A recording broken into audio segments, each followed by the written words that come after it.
손녀를 죽인 살인범을 잡기 위해 100억을 내건 재벌 회장. 니나가와 회장은 초조하게 손녀의 소식을 기다리고 있었다. 그때 전화가 걸려왔다. 전화를 받은 니나가와 회장의 얼굴은 창백하게 변했다.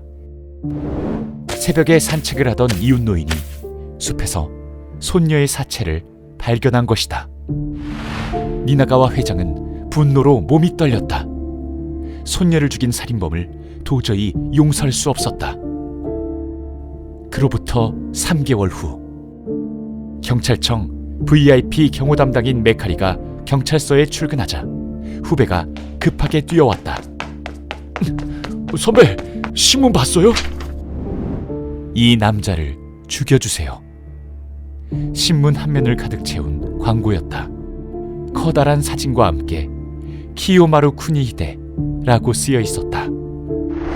보상으로 100억 원을 드리겠습니다. 메카리는 청부살인 광고에 놀라지 않을 수 없었다. 광고주는 재계의 거물 니나가와 회장이었다. 그 이름을 보자 메카리는 3개월 전 사건이 떠올랐다. 초등학생 여자아이가 참혹하게 살해당한 사건이었다. 니나가와 회장은 그 아이의 할아버지였다. DNA 분석으로 동종 전과가 있던 키요마루를 용의자로 특정하는 것은 어렵지 않았다. 하지만 경찰은 3개월간 그를 체포하지 못하고 있었다. 보다 못한 니나가와 회장이 직접 나선 것이다. 회장의 마음을 이해할 수 없는 것은 아니지만 이 광고는 선을 넘었다는 생각이 들었다. 퇴근 후 TV를 켜니 온통 그 광고 이야기뿐이었다. 변호사들까지 나와 법적으로 진짜 100억을 받을 수 있는지 검토했다. 그때 뉴스 속보가 들어왔다. 방금 전 용의자 키요마루 쿠니히데가 후쿠오카 경찰서에 자진 출두했다고 합니다. 자수라고? 예상치 못한 전개에 메카리는 깜짝 놀랐다. 그때 전화가 울렸다. 갑작스럽게 미안하네. 자네가 키요마루를 도쿄 법원까지 안전하게 이송하는 임무를 맡아주어야겠어. 키요마루는 피투성이가 돼서 경찰서에 나타났다고 했다. 자신을 숨겨주던 동료가 배신한 것이었다. 광고는 이미 효과를 보고 있었다. 정부는 살인의 대가로 보상을 받는 행위는 불법이라고 발표했지만 사태는 진정되지 않았다. 1억 2천만 전 국민이 모두 우리의 적이 될 수 있다는 각오로 임무를 수행해주게. 자네가 지키는 건 범죄자가 아니라 공권력 그 자체야. 메카리는 평소 경호하던 VIP가 아니라 살인범을 지켜야 한다는 것이 내키지 않았지만 어쩔 수 없었다.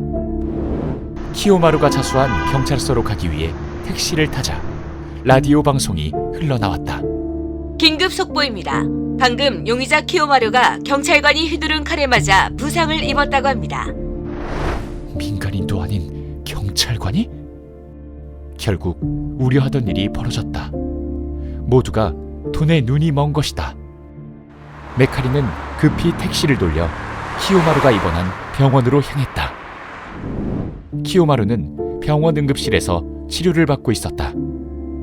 키요마루, 넌 지금부터 법의 심판을 받기 위해 도쿄 법원까지 이송될 거다.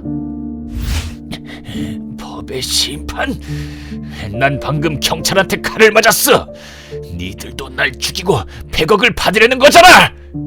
키요마루가 악에 받쳐 소리쳤다.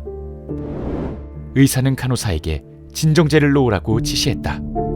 간호사가 급하게 주사기를 들고 키요마루에게 다가갔다. 잠깐만요. 그때 메카리가 간호사의 손을 잡았다.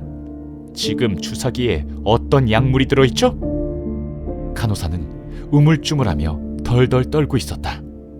메카리가 간호사의 손에서 빈 주사제 용기를 빼앗아 의사에게 줬다. 이건 뭡니까? 의사가 용기를 보더니 말했다. 이건 칼륨액입니다. 보통 링거로 투여하는데. 직접 주사하면 어떻게 되죠? 메카리가 다시 묻자 의사가 조심스럽게 말했다. 심정지가 옵니다. 그 말을 들은 키요마루의 얼굴이 죽은 사람처럼 창백해졌다. 그때 팀원 한 명이 메카리에게 다가와 귓속말을 했다. 문제가 좀 생겼어.